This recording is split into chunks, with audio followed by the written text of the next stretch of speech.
Reforma laboral y las múltiples opiniones que genera. Por un lado, tenemos a los que dicen que va a haber máxima empleabilidad, que Argentina despega a partir de ahora, y otros que dicen que se termina el mundo y se termina el empleo. ¿Qué es lo que pasa? Vamos a analizarlo lo más objetivamente posible, cambio por cambio, ¿les parece? Estamos en línea con el doctor Ignacio Yudica. Nacho, bienvenido, buenos días. Hola, bienvenido, bienvenido. Gracias por la invitación, quise decir, ¿cómo estás? Bien, bien. Queriendo saber qué opinión te merece los cambios que hasta ahora se dicen, porque todavía esto tiene que pasar por diputados, pero ¿qué es lo que quedó de esta sanción parcial del Senado que merece tu atención? Sí, como bien decís, esto tiene media sanción, falta la Cámara de Diputados, se está presentando como que ya es ley, pero no, la realidad que falta todavía en la mitad del procedimiento legislativo. Sabemos que en la República Argentina las leyes salen por el Congreso y se requiere aprobación de una Cámara, en este caso senadores, que la tuvo anoche, y después pasa a diputado y después tiene que ser promulgado por el Poder Ejecutivo. Ese es el procedimiento de la ley.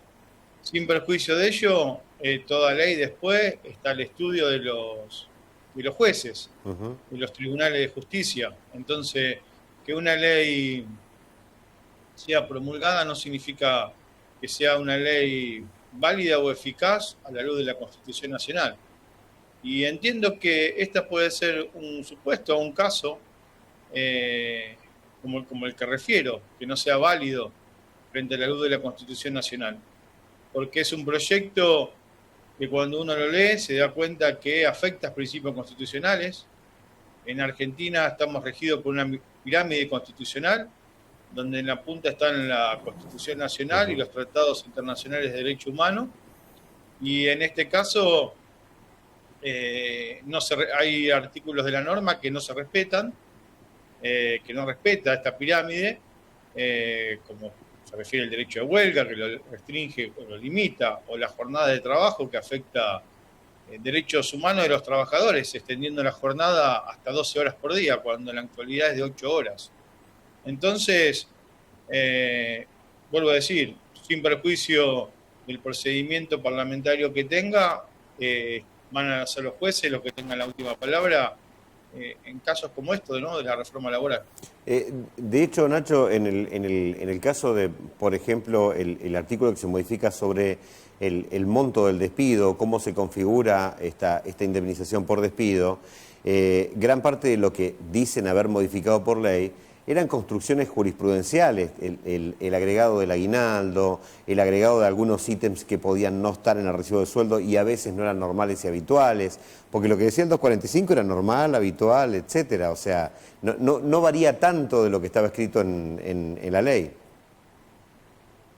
No, tal cual. Lo que los jueces interpretaban de lo que era la ley de contrato, todavía sigue siendo la ley de contrato de trabajo, son interpretaciones favorables para los trabajadores, porque en definitiva el aguinaldo, si bien se paga 2 veces por año, junio y diciembre, es un porcentual, es el 8,33 del salario que se devenga todos los meses. Entonces los jueces interpretaban que lo que es aguinaldo componía, ¿sí?, la base de cálculo de indemnización. Esta ley viene a tirar por abajo eso, 40 años de jurisprudencia. Por eso digo que la justicia es la que va a tener la última palabra. 40 años de jurisprudencia asentada de todos los tribunales a lo largo y ancho del país, y viene a reducir la base indemnizatoria. Entonces, con respecto a la indemnización que vos decís, hay 2 o 3 incluso situaciones perjudiciales para los trabajadores.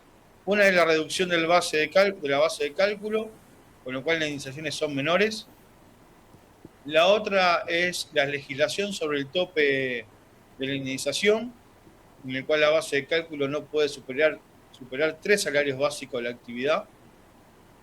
Y después, con respecto a la forma de pago, establece que lo regula legislativamente, que incluso se puede pagar hasta 12 cuotas la indemnización. Entonces, ya está establecido legalmente la cantidad de cuotas que una indemnización se paga, claramente anticonstitucional esa Aunque regulación. Nacho, en ese caso ya se daba de hecho algunos acuerdos en tribunales antes de la vista de causa en donde se pagaban cuotas. Esto era bastante normal y habitual en los tribunales, sobre todo de la provincia de Buenos Aires.